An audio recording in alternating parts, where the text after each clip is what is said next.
Hey there, it's VonTom2020 with 2020 MC Gaming. And today I've got a special treat for you. It's been a while since we put out a video, but I thought I would go ahead and give everybody a tour of one of our older worlds. It's the very first Java world that Wa2020 and I started, and give you a little bit of a tour of the place. It was actually really kind of fun. We are new at this in so many different ways, and we had a lot of fun with it, and we developed a little bit of our style here. So I thought I would just show you all around and let you know where we came from. So without any further ado, let's go ahead and get started. So I do have mobs turned off right now because I didn't want them to interfere with it, and I do have a shader loaded up just because I like the way it looks. So I hope everybody is okay with that. I know it's maybe just a little bit cheaty, but we were playing on hard, and I got blown up enough in this world, so let's just roll with it. So when we first spawn was over here where this beautiful little glass floor is. I built this much later, but when we first spawned, we ran wildly around this field right here, killing sheep, trying to make a bed, and by the time the sun had gone down, we had our little wooden pickaxes, and we carved out this space right here. Here's the mine shaft where we got our first diamonds, and we did not change a thing to this. Even as we started developing the rest of the world, we left this just like it was when we were over here cutting cobble with a wooden pickaxe. This is where our first enchanted room went, and we moved the enchanting table and the bookshelves because at that time we were so broke we couldn't afford to. The inner chest was a later addition. I hope you know that. And this is our first little fence. This was where we put our first couple of sheep and cows, and I think there might have been some chickens in here too. Our first little pumpkin patch. And up here on the hill, this was 1.13 had just come out. We had never played in Java Edition before. This was our starter base sugarcane farm, and this was the starter base kelp farm. This was the first ever kelp farm I built. Had a nice little idea here. It was just use a ladder to keep this air breathable, and to keep this air right here breathable, and just run down here breaking it with your little fist. And of course, jack-o'-lanterns for our light source. It was really fun. It was the first ever kelp farm I had built. And after you got done hitting it, you would just either wait for it to float to the top and come by and get it like this. So, it was pretty ridiculous, but it was the first one I'd ever built. And this turtle's been here since the dawn of time, so yeah. Now over here we have a Gnembon spawner. Wa built this, and also the loot collection and sorting system down there.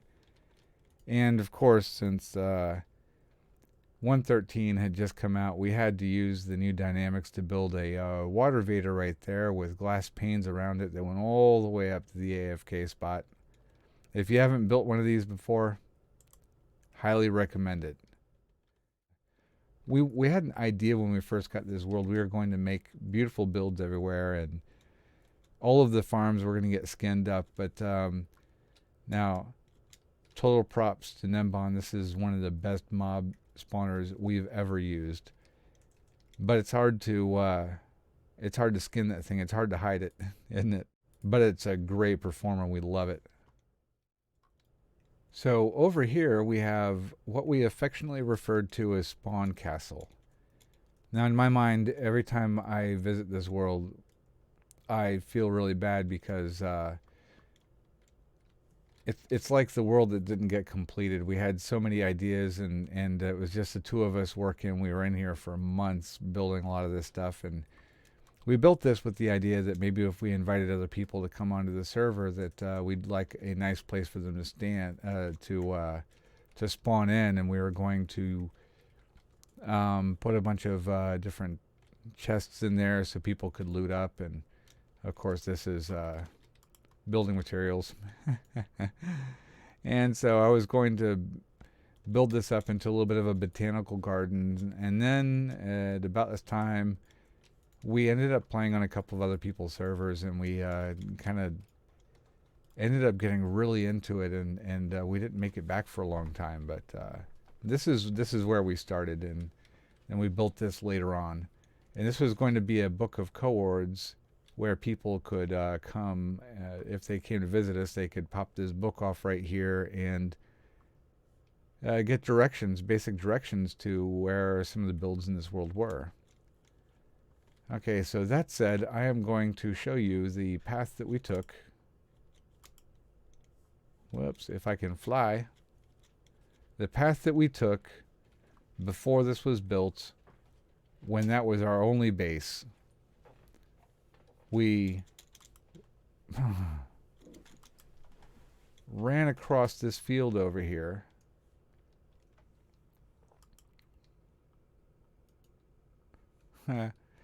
And I guarantee you that torch right there was from that first night.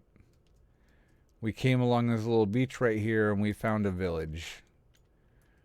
Now, the village was originally located somewhere over in this area right here. There's still some path remnants from it, and we tore down that village for raw materials, and this was my first base. Of course, I took the bed because we were poor. It still got some of the basic loots in it, you know, and my first fishing pole probably. Loyalty 3. So this was my little area when Wa and I were tearing this village apart, and we tore that village apart, and we put together a nice little free-range breeder right here. The top gates remain closed when you're taking a villager out of here. You put them in a boat, and you could just skate through right there. Neither one of you would take suffocation damage. You could get them right out as easy. We built up this little town with 4 little gardens in it, and this little building in the middle here. And then we put trading supplies in here for trading up with the villagers. And you could come over here, and on a good day you could get stacks of emeralds easily.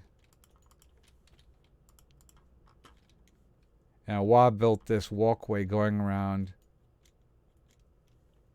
and she built this cellar where we would be able to store things.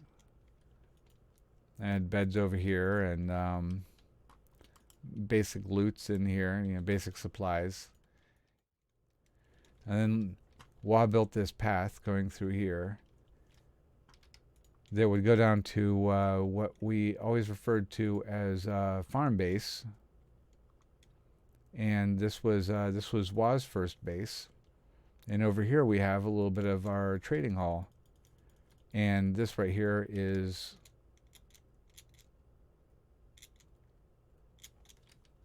Horizon Donkey.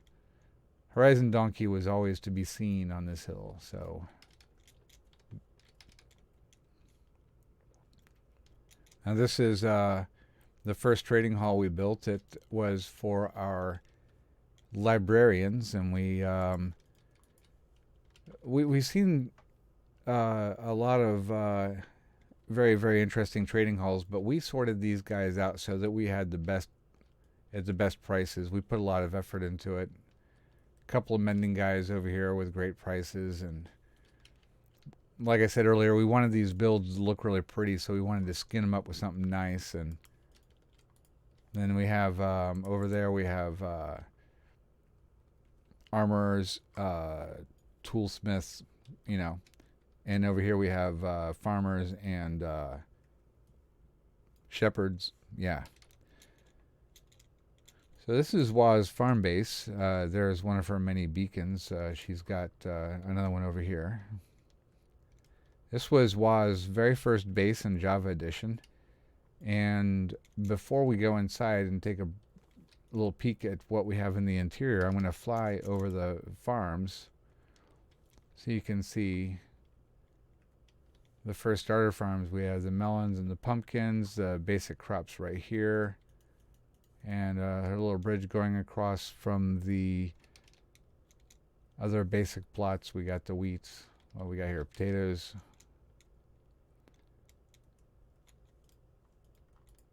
Tree farms over there in the background.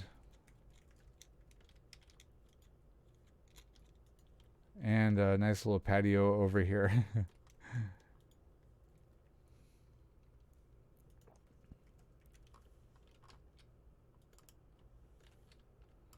So this is Wa's interior.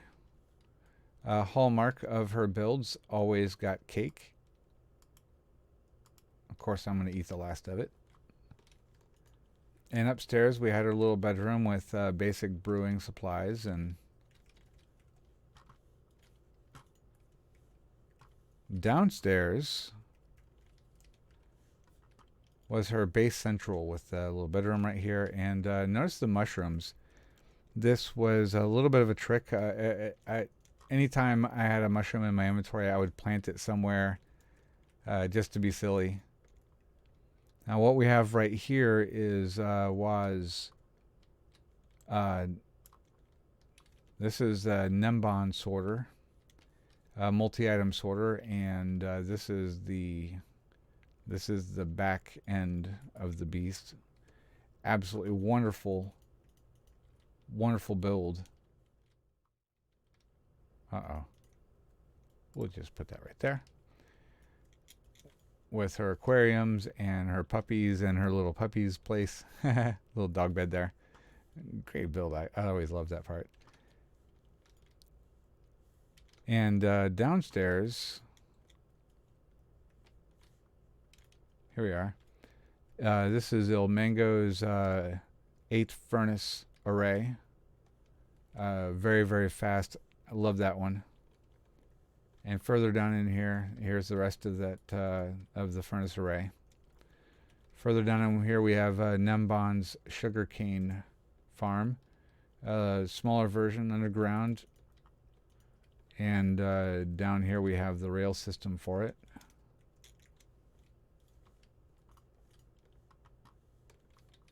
And this was the future home of the kale farm. And of course, her nether portal. Now a lot of the farms you're seeing here, this was our first time building them. We had a great deal of fun with it, but it was our first time, so we had a little bit to learn. This is the library over here. Now, as I mentioned earlier, we had the idea we were going to do these builds. All of our farms were going to get skinned up so that they looked like they were actually something. So over here we have the library. Now this is where we put all of the books that we got either from fishing or from trading. And there's a chest for each type of book in there. They're all sorted out and kept nice and neat. That's more Wa's doing than mine, I'll admit that. And over there we have the entrance to the spider farm, which is one of my favorites. I love doing that kind of stuff. So we decided that as we built these farms, we are going to, and there's a skelly farm in the background over there, the entrance to it.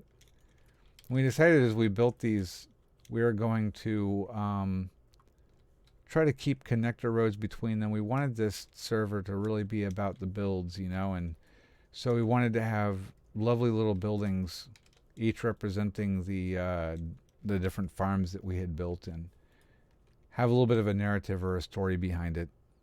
And here's the stables that I built for the skelly horses and the other horses.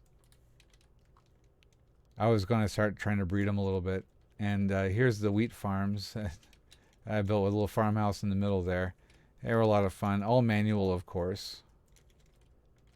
And out here,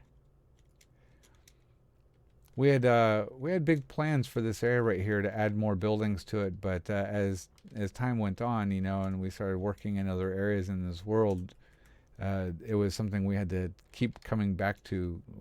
We need to do more over here. We need to do more over here. Now in this area right here, we are starting to get into my little base.